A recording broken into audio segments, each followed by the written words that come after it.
الحمدللہ رب العالمین والعاقبۃ للمتقین والصلاۃ والسلام علی رسول النبی الکریم خاتم الانبیاء والمرسلین۔ آج ہم اپنے پروگرام کے اندر اسلامی تہذیب کے دو اور اہم خصوصیات پر بات کریں گے۔ یہ دونوں وہ خصوصیات ہیں جس سے ہم اسلامی تہذیب کو معاشرے کے اندر وہ برگزار لاتے ہوئے دیکھتے ہیں کہ جس سے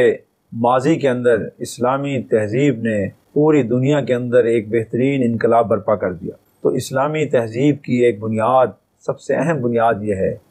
وہ ہے معاشرے کے اندر رواداری، کہ ہم دوسروں کو برداشت کریں، ہم ان کی بات کو برداشت کریں، ان کے خیالات و فکر کو برداشت کریں، ہم دوسروں کے ساتھ رواداری سے پیش آئیں، اپنے خیالات اور فکر لوگوں پر مسلط نہ کریں،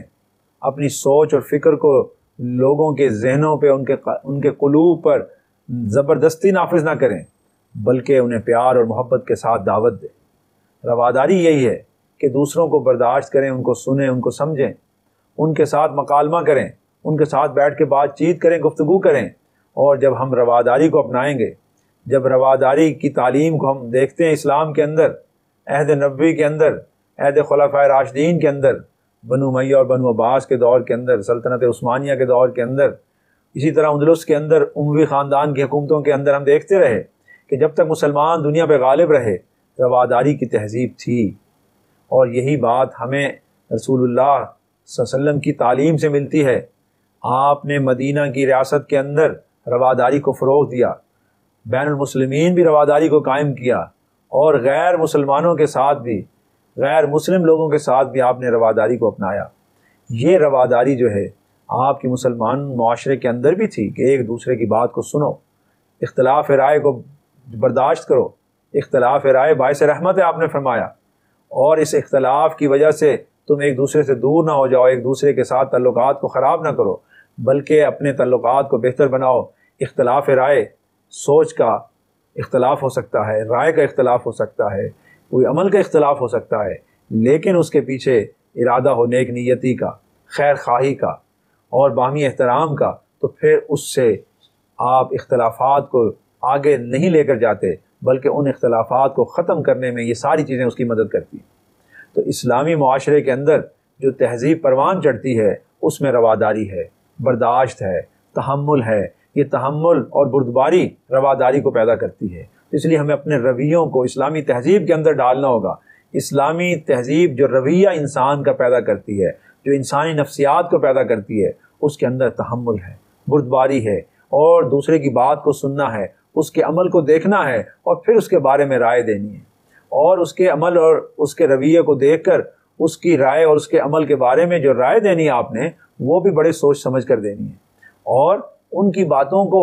دیکھنا یہ ہے کہ اس میں اچھائیاں کیا ہیں، اس میں خوبیاں کیا ہیں، اس کے اندر مثبت چیزیں کیا ہیں، ان کی مثبت چیزوں کو اختیار کرنا ہے، اور جو ان کی جو ان کے اندر منفی چیزیں ہیں ان کو نظر انداز کرنا ہے۔ یہ رواداری جب اسلامی تہذیب پیدا کرتی ہے تو پھر معاشرے کے اندر آپ دیکھتے ہیں کہ حضرت محمد مصطفیٰ احمد مجتبیٰ صلی اللہ علیہ وسلم نے میثاق مدینہ بھی کیا، اس کے اندر بھی رواداری کو اپنایا۔ آپ نے صلح حدیبیہ بھی کی، اس کے اندر بھی آپ نے رواداری کو اپنایا۔ آپ نے نجران سے آئے ہوئے غیر مسلموں کے ساتھ معاہدات بھی کیے، اور آپ نے اس کے اندر بھی رواداری کو اپنایا۔ تو یہ رواداری آپ کی مدینہ میں بھی تھی اور بین الاقوامی طور پر بھی تھی۔ تو یہ رواداری کا عمل اگر اسلامی معاشرے کے اندر پنپ جائے اور اسلامی تہذیب کا یہ عنصر معاشرے کے اندر آ جائے، تو پھر اس کے بہت سے ثمرات آتے ہیں،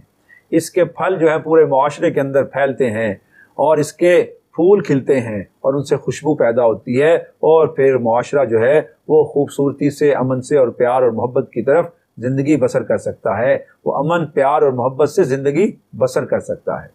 تو آئیے ہم اپنی تہذیب کے اندر اسلامی تہذیب کے اس عنصر کو، رواداری کو اپنائیں۔ رواداری مذہبی طور پر بھی، سیاسی طور پر بھی، اور اسی طرح سے تہذیبی اور معاشرتی طور پر بھی۔ یعنی آپ کو کسی سے اگر مذہبی اختلاف ہے تو اس اختلاف کی بنیاد پر آپ اس سے قطع تعلق نہیں کر سکتے، آپ اس کے ساتھ دشمنی اور عداوت نہیں رکھ سکتے، بلکہ رواداری یہ ہے کہ آپ مذہبی اختلاف کو ہوتے ہوئے، مذہبی اور مسلکی اختلاف کے ہوتے ہوئے ایک دوسرے کے ساتھ مل بیٹھیں، مکالمہ کریں، ڈائیلاگ کریں، ان کی باتوں کو سنیں، اور انہیں پوری آزادی دیں کہ وہ اپنے مذہب اور مسلک کے مطابق زندگی بسر کریں۔ اگر آپ کے کسی کے ساتھ سیاسی اختلاف ہے تو سیاسی رواداری یہ ہے کہ وہ سیاسی طور پر جو ایک سوچ رکھتے ہیں، فکر رکھتے ہیں، یا جو عمل کر رہے ہیں وہ اپنے عمل کے اندر آزاد ہیں، آپ ان کا عمل کرنے دیجئے، آپ ان کے عمل میں کوئی رکاوٹ نہ ڈالیے، آپ ان کی سیاسی سوچ اور فکر پر پہرے نہ بٹھائیے، ان کی سیاسی سوچ اور فکر کو آزادی دیجئے کہ وہ آزادی کے ساتھ اپنی رائے رکھیں، آپ ان سے مکالمہ کریں، ان کے ساتھ ڈائیلاگ کریں، ٹیبل ٹاک کریں، انہیں بٹھائیں میز کے اوپر، انہیں بلائیں اور بلا کر اختلاف رائے سنیں ان کا، اور اپنی رائے بھی سنائیں ان کو۔ تو ایک دوسرے کی جب انسان رائے سنتا ہے تو پھر اس سے اختلافات کم ہوتے ہیں، اور اختلافی نقطہ نظر ہونے کے باوجود مل بیٹھیں،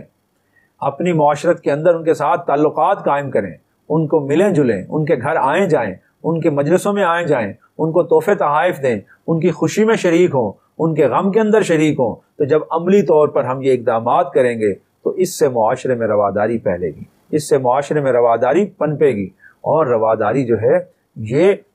معاشرتی طور پہ بھی ہو سکتی ہے۔ ایک قبیلہ اور قوم کے لوگ ہیں، ان کی دوسرے قوم کے لوگوں کے ساتھ اختلافات ہیں، مختلف آراء رکھتے ہیں، مختلف سوچ و فکر کے حامل ہیں، تو رواداری یہ ہے کہ آپ ان کے ساتھ مل بیٹھیں، ان کے ساتھ بیٹھ کر معاملات کی اصلاح کریں اور ان کی بات کو سنیں، ان کو برداشت کریں، ان کے ساتھ اسی طرح شریک ہوں جیسے میں نے پہلے کہا کہ معاشرت کے اندر ان کے گھر میں آئیں جائیں، آپ تہواروں کے اوپر، خوشی کے موقع کے اوپر ان کے گھر میں تحائف بھیجیں اور ان کو اپنے گھر بلائیں، آپ ان کے گھر جائیں، ان کے ساتھ بیٹھ کر کھانا کھائیں، ان کے ساتھ بیٹھ کر جو مشروبات پئیں اور آپس میں گھل مل جائیں، تو سارے اختلافات ختم ہو جائیں گے۔ یہ رواداری ہے، دوسرے کے اختلاف کے باوجود اس کو اپنے قریب کرنا، اس کو اپنے سینے سے لگانا اور اس کے ساتھ مل جل کر رہنا، اس کے ساتھ اچھے تعلقات قائم کرنا۔ اور جب ہم یہ تعلقات قائم کریں گے ہمارے معاشرتی اختلافات بھی کم ہوں گے، سیاسی اختلافات بھی کم ہو جائیں گے، اور مذہبی اور مسلکی اختلافات بھی کم ہو جائیں گے۔ اور جب یہ اختلافات کم ہوں گے تو اس کے نتیجے کے اندر معاشرے کے اندر رواداری پھیلے گی، اور جب رواداری معاشرے میں پھیلتی ہے تو اس کی خوشبو سے سب معطر ہو جاتے ہیں، پھر دشمنیاں، عداوتیں اور اختلافات کم ہو جاتے ہیں، پھر ایک دوسرے کے خلاف فتوے لگانا اور ایک دوسرے کے اوپر جو ہے نا موریں ثبت کرنا کہ یہ فلاں فلاں فلاں ہے، یہ ختم ہو جاتی ہیں، اور اس کے نتیجے میں ایک بہترین معاشرہ، اسلامی تہذیب و تمدن کا حامل معاشرہ جو ہے وہ کھڑا ہو جاتا ہے، اور اس کی اس عمارت کے ساتھ دنیا کے اندر بھی اسلام کا بول بالا ہوتا ہے۔ اسلام کا اچھا نمایاں پہلو یہی ہے کہ اسلامی معاشرہ جو ہے، اسلامی تہذیب و تمدن، وہ رواداری کو، تحمل اور برداشت کو اور مکالمے کو رواج دیتی ہے، اور ایک دوسرے کے ساتھ اختلافات کے باوجود مل کر، ایک دوسرے کے ساتھ مل جل کر رہنے کو رواج دیتی ہے۔ تو آئیے ہم اسلامی معاشرت کے اندر اسلامی تہذیب و تمدن کو لائیں، اور اپنے معاشروں کے اندر اسلامی تہذیب کی یہ جو خصوصیت ہے رواداری اور رواداری کا کلچر، اس کلچر کو فروغ دیں۔ آئیے اس کلچر کے فروغ کے لیے اللہ تعالیٰ سے دعا کرتے ہیں کہ ہمیں وہ سیرت طیبہ سے رہنمائی حاصل کرنے کی توفیق عطا فرمائے، اور ہمیں اس پہ عمل کرنے کی توفیق عطا فرمائے۔ وآخر دعوانا ان الحمد للہ رب العالمین۔